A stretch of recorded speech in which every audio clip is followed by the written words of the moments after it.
It's the middle of May and we are still full swing in Picket season on YouTube. Still a lot of Picket builds out there. They're actually pretty handy to build stuff with since they're so affordable, but I'm not going to be doing a planter. I got another idea in mind. Saw this project hanging on someone's porch when I was out walking around and thought I could build that, and it's going to be kind of useful for me. So without further ado, let's build it. Going to start this piece off with everybody's favorite hobby, sanding. Just gonna take this down to an 80 grit, just enough to get the fuzzies and any discoloration or real light little blemishes off this board before we go to the next step. Now I'm gonna triple check how wide this picket happens to be compared to any other picket I bought. It's actually a real thing. Then I'm gonna set my fence to rip this board down full length to 2¼ inches. So I'll go ahead and rip one strip off, then I'll rip a second strip. So I'll end up with two strips 2¼ inches wide and one piece of waste that we'll be using later. Now I'm gonna cut 6 pieces off of one strip. They'll be 9 7/8 inch long. I'm gonna cut 2 more at 5 1/8 inch long. Then I'm going to take that scrap and cut 2 pieces at 9 7/8 inches long. Not sure why I didn't cut these when I had the stop block set the first time. A lot of these I'm just kind of coming up with on the fly, so don't really have a predetermined cut list. And I'm gonna cut one more piece off for scrap. This one will be 10 3/16 inches long. I'm also gonna make 2 pieces at 5½ inches long. Here I'm just gonna go ahead and put a 45-degree cut on this just so it's not a completely boxy shape. I wanna add a little extra something to this build. And oddly enough, this looks like the top of a picket. Not sure how I feel about that. Got our sides and ends done up here. So we're gonna take some Titebond 3 and go ahead and get these glued up.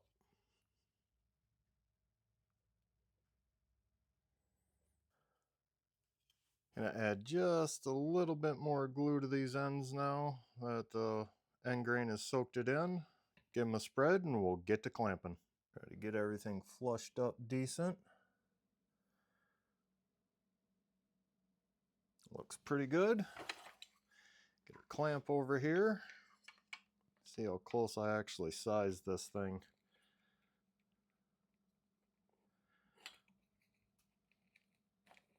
A little tight, but not too bad.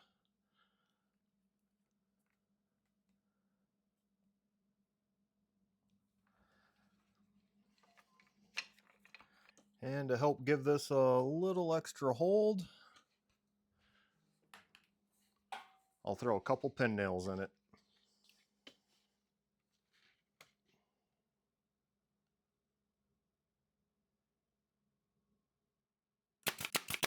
Loosen this a bit, move these clamps up, and pin nail the other corners. Okay, I'm pretty happy with that. We'll let it dry and get on to the next step. Got our strips here, same length as the bottom, and now what I'm going to do is lay these out so the large strips are on the outside, and then I will come back in and fill the gap with these smaller strips, but I want to leave just a little bit of a gap here.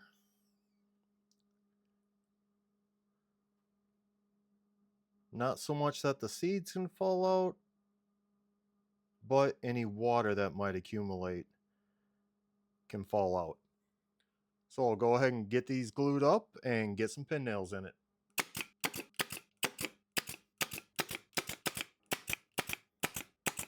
And we'll enlist the help of a bucket full of crap that I have kicking around, just to give her some weight for that glue to dry. Got our next pieces here.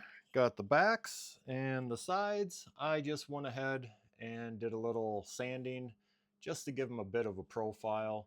Didn't want them completely square. So what we'll do here, we'll take one of these and we're going to glue the bottom ones And we're going to glue the bottom of these uprights to the first piece and get that pinned into place. I'm pretty happy with that. Now I'll go get that box and we'll start putting these pieces together. Got our pieces here. So we are going to go ahead and get this glued together right here. Oh, let's get some glue going.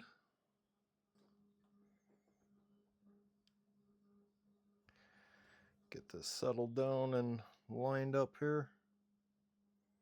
And we'll go ahead and get this clamped down. Okay, we'll let that sit a little bit. I'll get the glue cleaned off and we'll be on to our next step. Got this out of the clamps here. This is what we're looking at. Now we're going to put this final board on. We'll go ahead and get a little glue on it and get her pinned into place.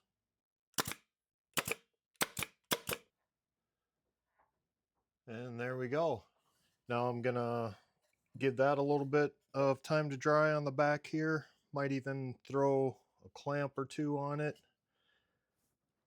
just to make sure it's good and stuck.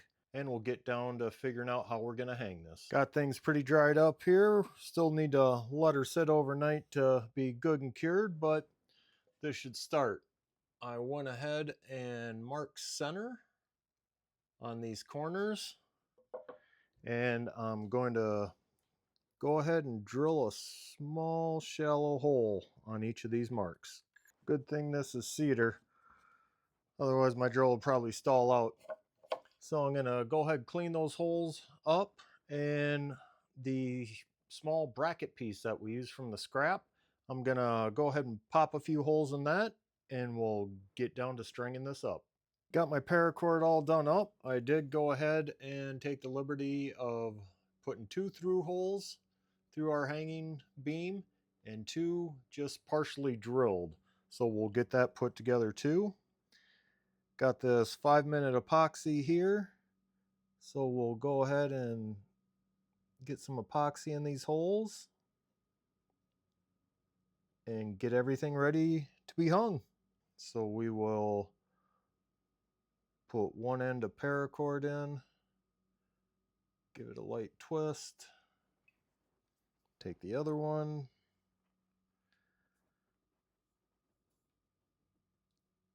do the same.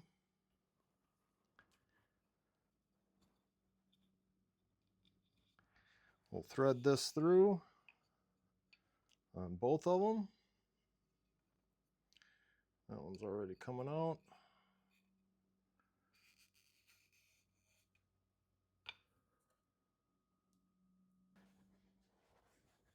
And we'll try to gently place this so these can stay up, and we'll sink the top ones in.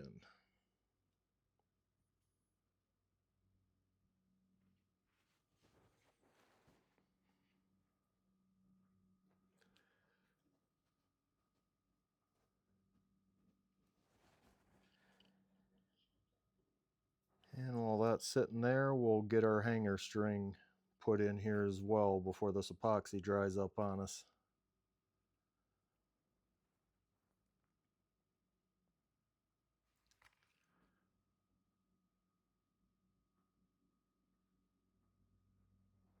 Already starting to get a little thick.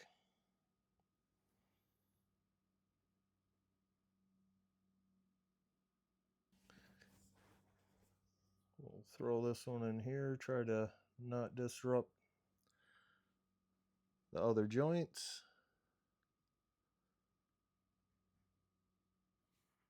Okay, I think that's gonna do it. Now we're gonna give this, it's 5-minute epoxy, but I think I'm gonna go play outside for a bit or find something else to do while this firmly sets up.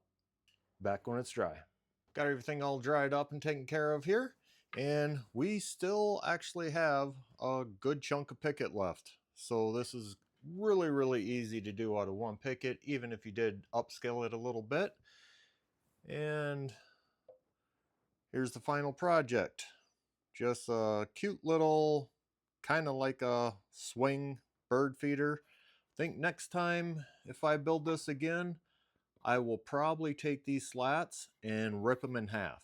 I think 3 or 4 smaller, skinnier slats would give more of the swing effect to it. But simple, easy enough to knock out in an afternoon, and useful. I'm not going to throw any finish on this one though. I'm going to let it go ahead and get that custom patina like a regular old cedar fence. And if it falls apart and goes to crap, I'll build another one. Less than $3. I think I can handle that. That's going to wrap it up this time. Thanks for coming along with me, and thanks for watching.